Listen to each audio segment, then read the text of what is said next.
Olá,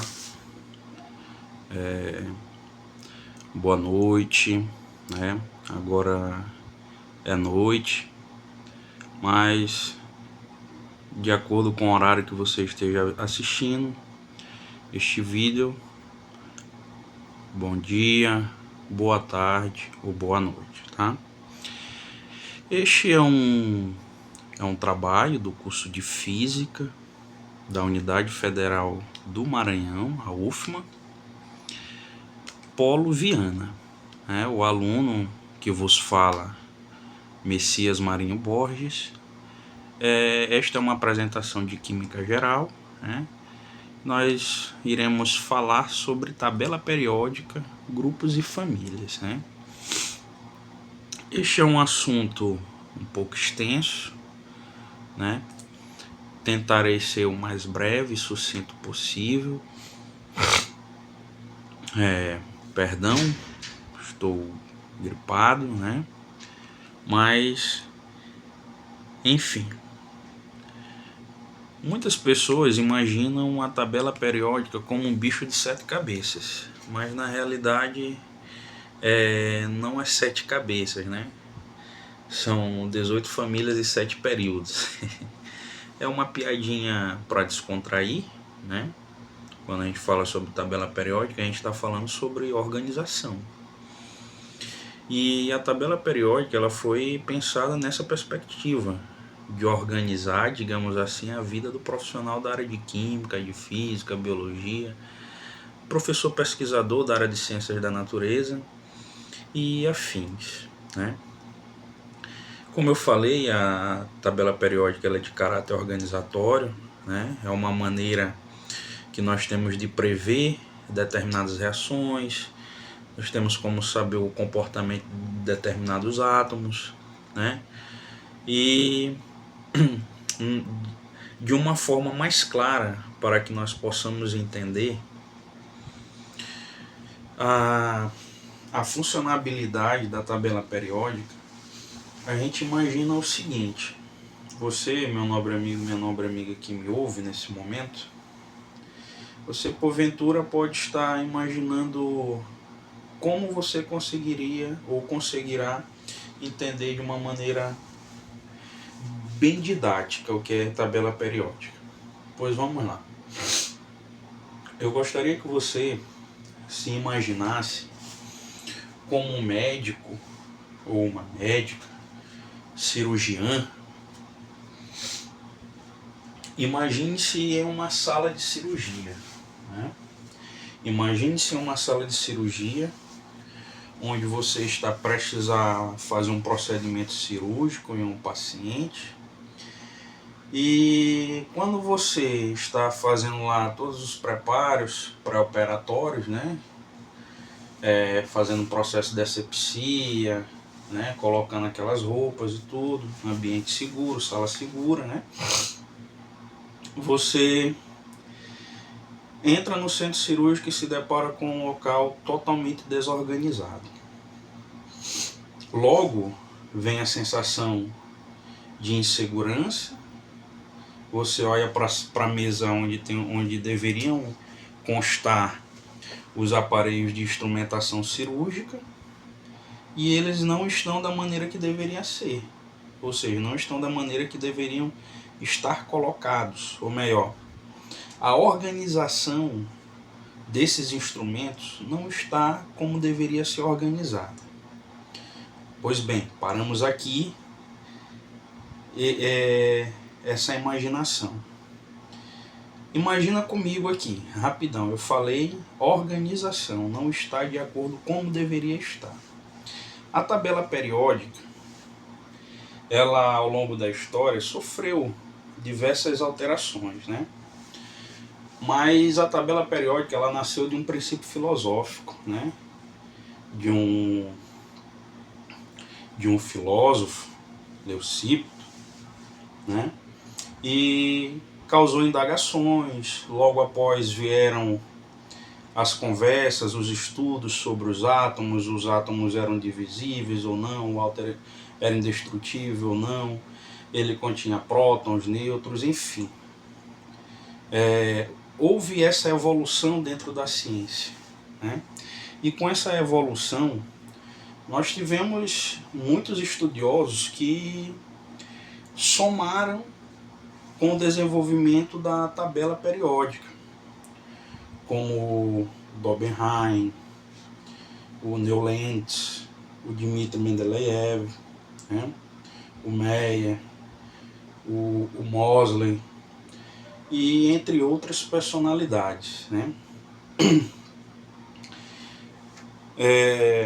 Quando a gente fala também sobre tabela periódica, a gente está falando de um sistema onde a gente consegue prever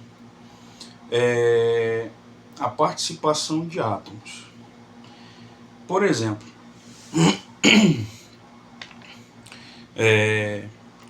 aqui nós temos a representação de uma maneira bem didática, uma tabela periódica, né?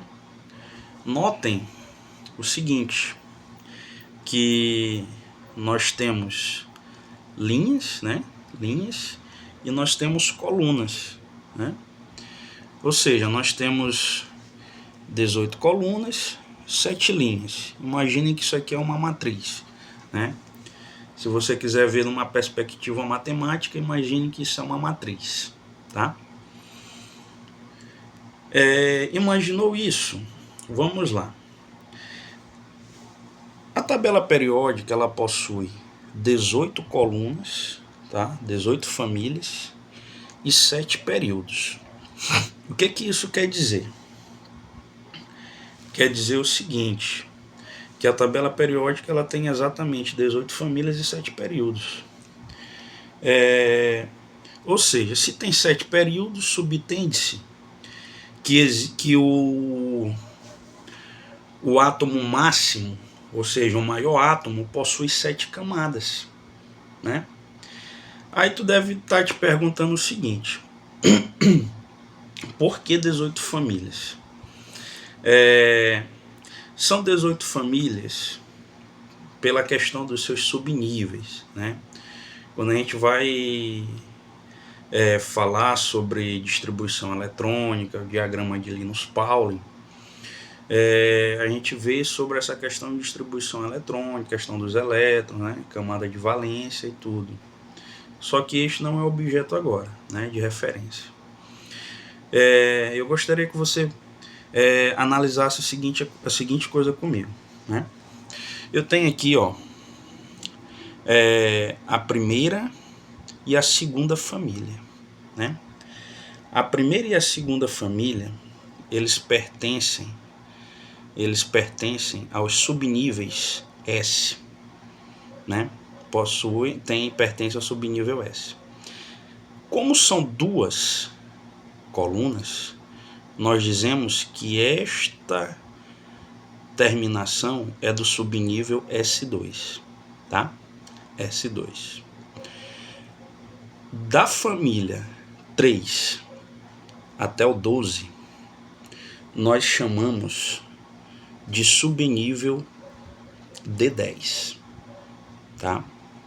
São os subníveis D10. Da 13 até a 18, nós chamamos de subníveis P6, tá? Subníveis P6. Então façam uma conta aqui comigo, ó. S2 mais D10 mais P6 totalizará 18 famílias.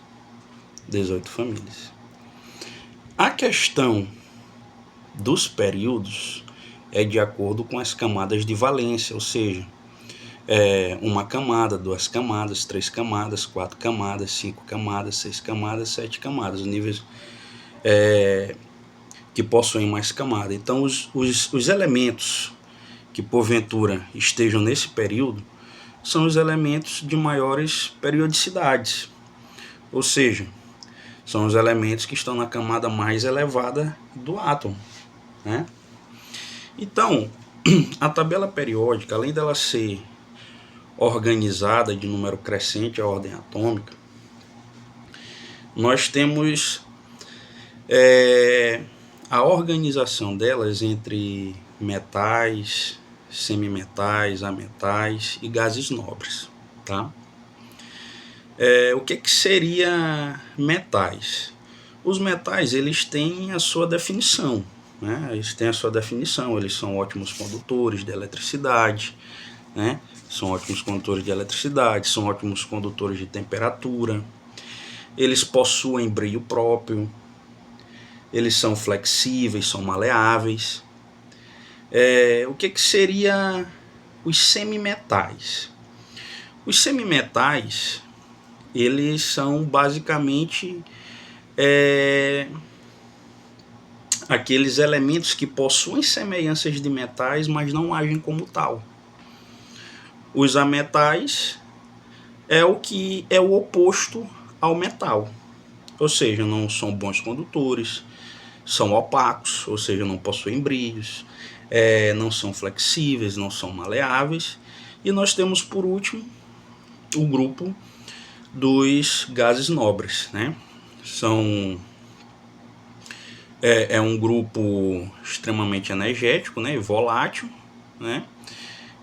E se você parar para analisar, nós temos uma ramificação, né? Nós temos uma ramificação, e essa ramificação ela é chamada dentro dos subníveis de F14. E o que seria F14? F14 é a classificação dos lantanídeos e actinídeos. O que são os lantanídeos e actinídeos? Pois bem, pensa comigo o seguinte: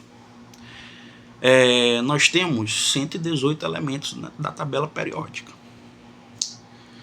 Do elemento 1 ao elemento 92 são os elementos que existem na natureza, ok? Do 93 ao 118 são os elementos tidos como os elementos artificiais, ou seja, significam que eles são produzidos em laboratórios, né?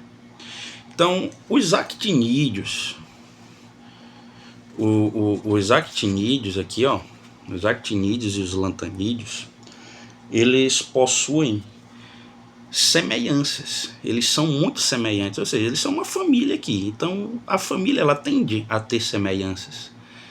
Eles são praticamente iguais, mas não são iguais.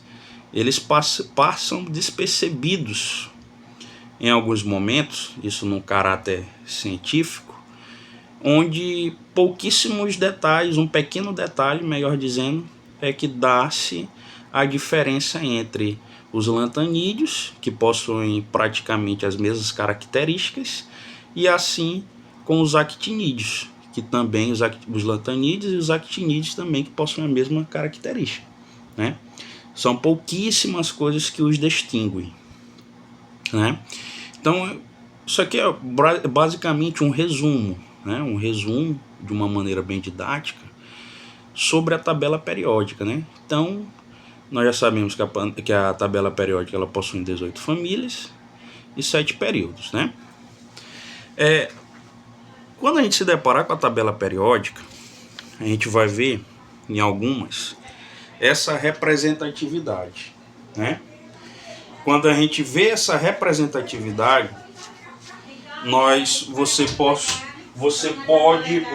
pode observar que existe uma letra maiúscula, uma letra minúscula, né?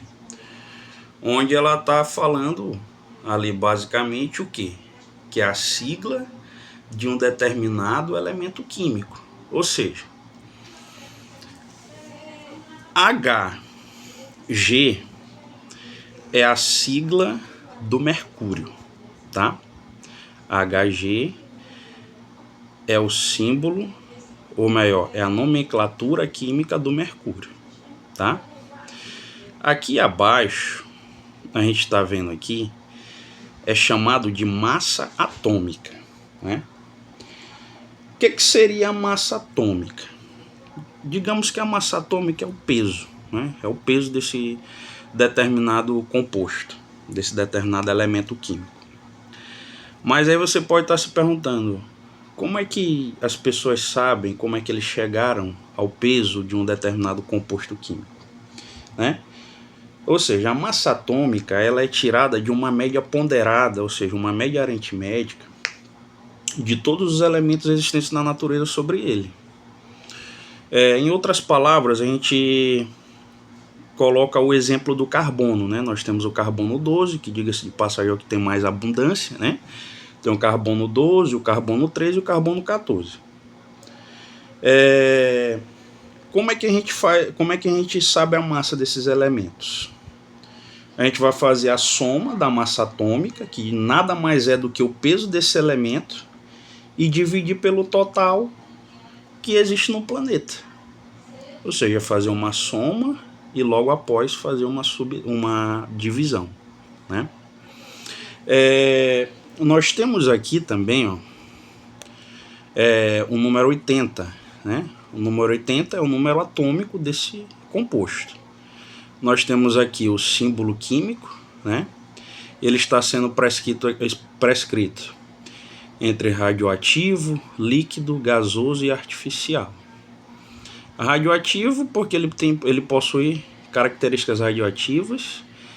Líquido quando ele se apresenta em um estado líquido, quando ele é encontrado em um estado líquido, né? Gasoso quando ele se apresenta em um estado gasoso, ou quando você vê aqui o artificial, que percebe que isso aqui é um Becher, não está tão bonito, mas quando está aqui artificial é que ele é produzido em laboratório, tá? Se você analisar aqui, tem semelhança com uma lágrima. Digamos que isso aqui é uma gotinha de água, é um líquido, né? E observa que está ligado entre radioativo e líquido, ou seja, esse elemento mercúrio ele se encontra na fase líquida e é radioativo, beleza? Aqui nós temos esses números, são a configuração eletrônica, ou seja, de acordo com os elétrons desse material, com os elétrons desse composto, estão divididos na sua camada de valência. Ou seja, a distribuição eletrônica de Linus Pauling, tá? Então, gente, é isso, tá? Agradeço a presença, né, de vocês aqui via web. Agradeço também aos professores, né? E caso tenha deixado algo ou tenha faltado falar sobre algo, perdoe-me, tá? Forte abraço, tchau, tchau.